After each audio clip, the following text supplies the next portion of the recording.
अस्सलाम वालेकुम friends and welcome back to my channel cricket with. Subscribe के button को प्रेस करें और साथ बेल आइकन को भी दबाएं। लाहौर कलंदर वर्सेस क्वेटा ग्लैडिएटर्स का मैच खेला गया PSL 8 2023 लाहौर के अंदर। बहुत इंपॉर्टेंट मैच था क्वेटा ग्लैडिएटर्स के लिए और बहुत अच्छी क्रिकेट भी खेल रहे थे।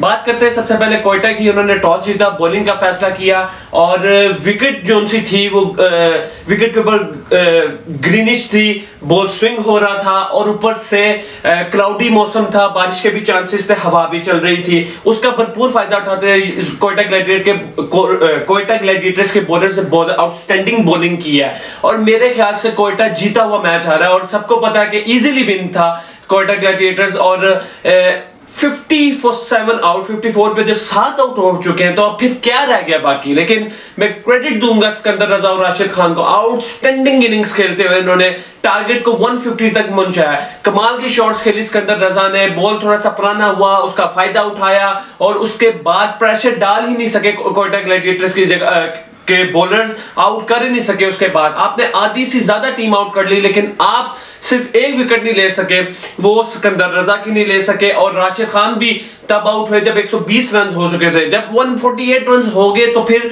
लाहौर कलंदर्स की बॉलिंग के अंदर इतनी काबिलियत मौजूद है कि वो डिफेंड कर सके, क्योंकि इस PSL 8 टूर्नामेंट के अंदर सबसे मजबूत बॉलिंग इस वक्त लाहौर कलंदर्स की है और बहुत आउटस्टैंडिंग परफॉर्मेंस दिखा रहे हैं वो, बैटिंग के अंदर भी बॉलिंग के अंदर भी। लेकिन आज उनकी बैटिंग फ्लॉप हुई तो क्वेटा ग्लैडिएटर्स की टीम ने उसका फायदा उठाया ही नहीं, उनको फिर वो चांस दे दिया कि वो स्कोर करे और इजीली लास्ट 10 ओवर्स के अंदर मेरे ख्याल से सिकंदर रजा ने क्वेटा ग्लैडिएटर्स के बॉलर को जो ब्लिस्टर्ड इनिंग खेली और छक्के चौकों के साथ उनका स्वागत किया और छक्के चौके मार के उन्होंने ये स्कोर 148 तक बनाया। 34 बॉल्स के अंदर 71 रन्स की इनिंग खेलते हुए सिकंदर रजा ने अपनी टीम को एक अच्छे और टारगेट के तक पहुंचाया, एक रीजनेबल टारगेट तक पहुंचाया, डिफेंडेबल टारगेट तक पहुंचाया। और यही प्लेयर होता है जो कि सिचुएशन के अंदर आके मुश्किल सिचुएशन के अंदर आके खेल के और टीम को बचाता है।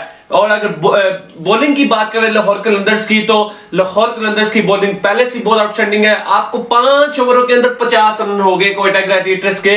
उसके बाद जब विल स्मिथ आउट हुए, राशिद खान के 4 ओवरों के अंदर 14 रन, बहुत ही आउटस्टैंडिंग बॉलिंग करते हुए और साथ शाहीन शाह, हारिस रऊफ की आउटस्टैंडिंग लास्ट के डेथ ओवर्स के अंदर बॉलिंग करते हैं क्योंकि स्कोर बहुत आगे चला गया था, रिक्वायर्ड बहुत आगे चली गई हुई थी, 12-13 की रिक्वायर्ड हो चुकी हुई थी। लेकिन क्वेटा ग्लैडिएटर के बैट्समैन बहुत ही पुअर बैटिंग करते हुए, मिडिल ऑर्डर के अंदर पुअर बैटिंग करते हुए, किसी ने रिस्पॉन्सिबिलिटी नहीं ली। वो आप ये कह लें कि स्टार्ट तो विल स्मिथ ने बहुत अच्छा किया, वो आप मार्टिन गुडटिल की बात कर लें, वो आप इफ्तिखार अहमद की बात कर लें, सरफराज कप्तान की बात कर लें, आप नवाज की बात कर लें, किसी की बैटिंग परफॉर्मेंस बिल्कुल फ्लॉप रही। हफीज रन आउट हो गए, वहां पे बहुत प्रेशर पड़ गया हुआ था, 52 for 2 एंड 64 for 4। उसके बाद से क्वेटा ग्लैडिएटर खड़े ही नहीं है। वहां पे चांस मिला लाहौर को, लाहौर ने भरपूर फायदा उठाया उसका और हिलने तक नहीं दिया और वहां पे ही मैच खींच लिया। अब क्या वजह है कि लास्ट 2-3 साल से कि क्वेटा ग्लैडिएटर की टीम इस तरह की परफॉर्मेंसेस दिखा रही है। देखिए, जब आप टीम के अंदर जब एक टीम खेलती है उसके लिए बहुत जरूरी है परफॉर्मेंसेस। आप इस PSL के अंदर ही परफॉर्मेंसेस का अंदाजा लगा लें। गुप्टिल सिर्फ 100 के साथ अभी तक परफॉर्मेंस दे रहे हैं, उनकी कोई परफॉर्मेंस नहीं है। रॉय की कोई इतनी खास परफॉर्मेंस नहीं है। आपने विल स्मिथ को 5 मैच बाहर बैठा के रखा जो कि लास्ट PSL के अंदर वो टॉप परफॉर्मर रहे क्वेटा ग्लैडिएटर की तरफ से। आपने बंगल जई को 5 चांस दिए, आप उसकी जगह किसी और बंदे को चांस नहीं दिया, किसी और बेंच पे जो बैठा हुआ उसको चांस नहीं दिया। आपने बॉलिंग के अंदर किसी को चांस नहीं दिया, किसी को और ट्राई करे। आप कैस अहमद को खिलाते रहे जो कि 4 ओवरों के अंदर 40 से 45 रन खाते गए और एक आउट करते थे तो आप अगला मैच फिर के लाते थे। अब हासा रंगा का इंतजार करते रहे लेकिन आपने अपनी बेंच स्ट्रेंथ को मैच बाय मैच के हवाले से कोई न्यू बॉलर, कोई न्यू चीज अपनाने की कोशिश ही नहीं की। आप सिर्फ और सिर्फ इस चीज का इंतजार करते रहे कि हासा रंगा आएंगे, हमारी टीम में जान पड़ जाएगी, ये होगा,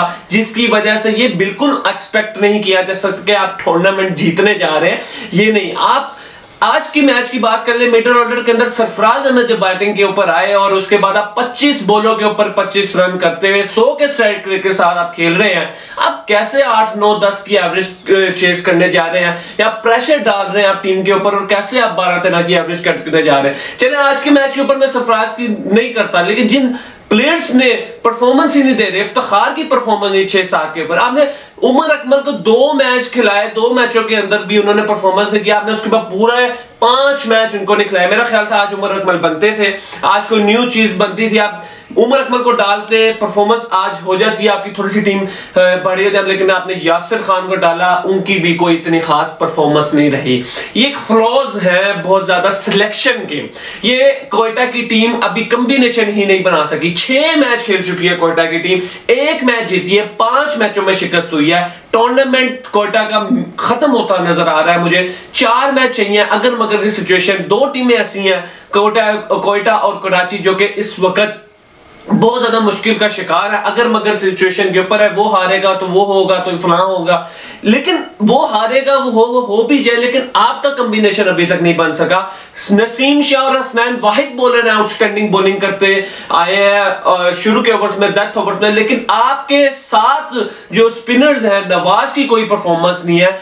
आपका जो फिनिशर नवाज 5वें छठे पे आते हैं, उनकी परफॉर्मेंस, इन्होंने अभी तक कोई एक परफॉर्मेंस दी, आपने उनको बैठाया, लेकिन आपने उमर अकमल को 2 मैच खिला के बाहर बैठा दिया, लेकिन उसके बाद भी अगर आप अभी भी समझ नहीं रहे तो फिर आप कैसे जीतेंगे टूर्नामेंट। ये फ्लॉज हैं, आप सिलेक्शन नहीं अभी तक सीख कर पा रहे। मुझे नहीं पता मैनेजमेंट के अंदर मोइन खान क्या कर रहे हैं, मुझे नहीं पता। आप 2-3 साल से करके रहे हैं, आपकी कॉम्बिनेशन नहीं बन पा रहा, आपकी सिलेक्शन सही नहीं हो पा रही, आप टीम सेलेक्ट नहीं कर रहे, आपके पास बैक। आज आपने उमर आसिफ को चांस दिया, अच्छी बात थी, नवीन उल हक आए, अच्छी बात थी, आपकी बॉलिंग देखे खड़ी हो गई। आपकी बैटिंग के अंदर आपने किसी को नए बंदे को ट्राई नहीं किया, आप किसी चले सऊद शकील को, आप मुझे पता टेस्ट बैट्समैन समझते हैं, लेकिन उनके साथ और कोई बैट्समैन आपने लिया होगा, आप उसको ट्राई किया। आज हमने यासिर खान को ट्राई किया, नहीं हुआ कुछ, लेकिन ये फ्लॉज है। मुझे कोयटा की टीम, जब मोमेंटम, जब आप लगातार मैच हारते हैं ना, तो फिर आपकी टीम बैठ जाती है। आज का मैच आपका उठ गया हुआ था, आप जीत रहे थे,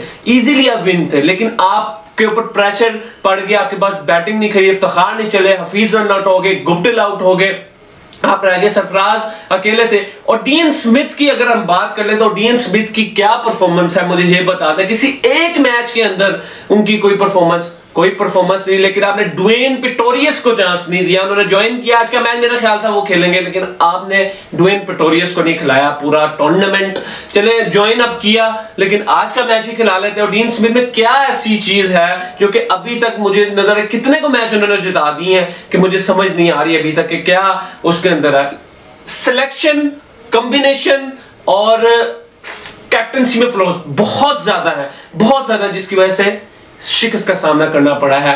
सोचना पड़ेगा, अगले पीएसएल की अब तैयारी करने की कोशिश करें, मेरा तो यही ख्याल है, क्योंकि अब 4 मैच भी अगर आप जीत जाएं तो फिर भी आप अगर मगर की सिचुएशन के ऊपर हैं, लेकिन होप्स आर अलाइव और कुछ भी हो सकता है। क्रिकेट है, कोई भी टीम बुरा खेल सकती है। ये मत सोचें कि अब हम हार गए हैं, अगले सारे मैच जीतने की कोशिश करें और इस टूर्नामेंट को कोशिश करें कि अपनी परफॉर्मेंस अच्छी करें और एंड अच्छा करें टूर्नामेंट का। तो ये था आज का मैच का एनालिसिस। अब आपसे मुलाकात होगी अगली वीडियो में, मुझे इजाजत दीजिए, अस्सलाम वालेकुम।